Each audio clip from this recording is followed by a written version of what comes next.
Hey there, you're listening to the Girls Talking Life podcast, and I'm your host, Johanna.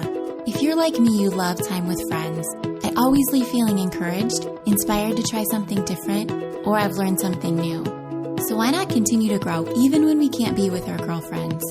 We're not made to do life on our own. So in each episode of this show, I'll bring you a girl and her story to give you refreshing ideas to stir your soul. Let's walk this road together. Are you ready to talk life? Hi there, and welcome to the Summer of Friendship series on Girls Talking Life. During June, July, and August, I will be releasing mini episodes all about friendship. My hope is that these bite-sized shows will be just what you need for the laid-back rhythm of summer and will encourage you to prioritize connection, make new friends, and deepen your existing friendships. If you're thinking, Johanna, this sounds familiar. Yes, you're right. We did this last summer too. And you will hear a couple of the same things this year because they're just foundational things that bear repeating. And I, for one, could use the reminder.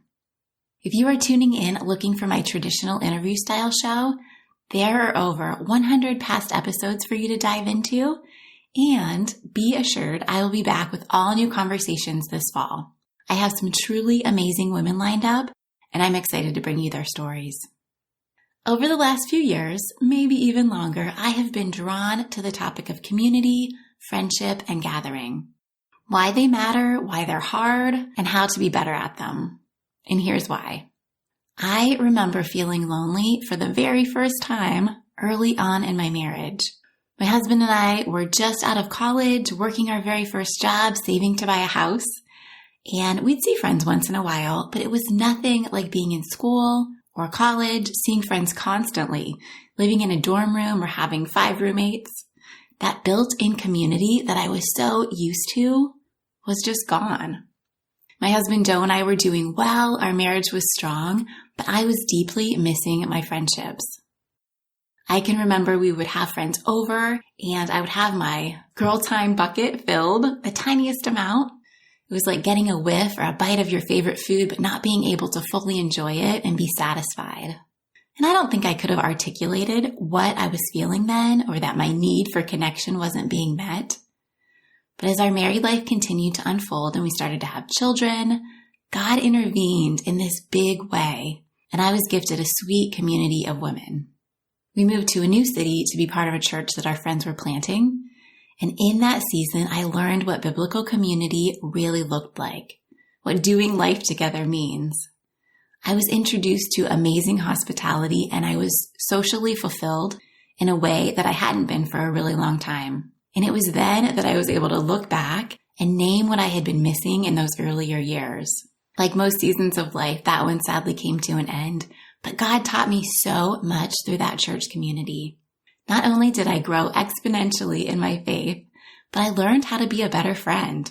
I learned the importance of deep, authentic friendships and how you have to be intentional to make them and keep them.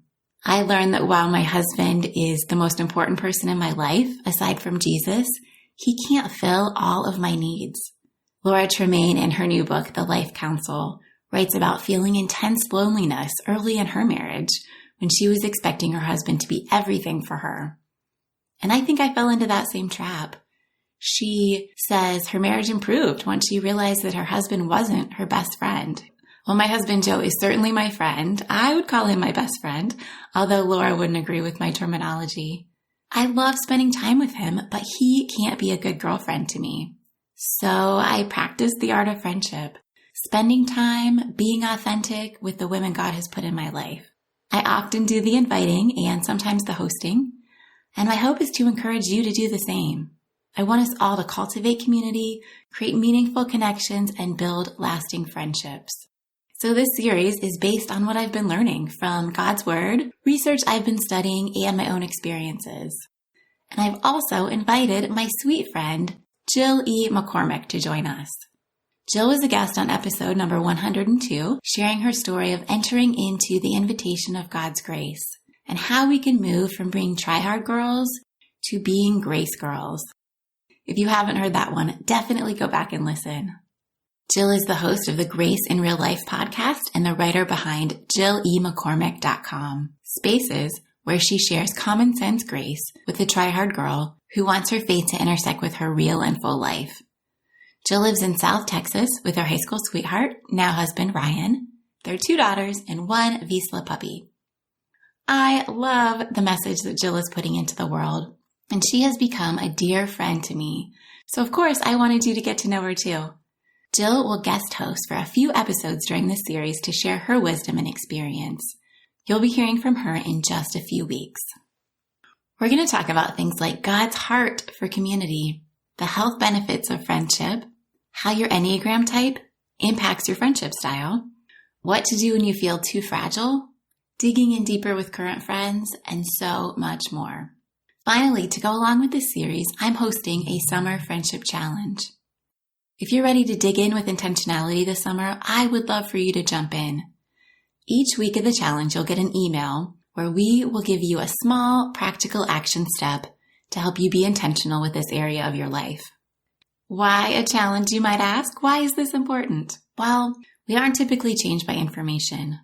Real transformation comes from action and experience.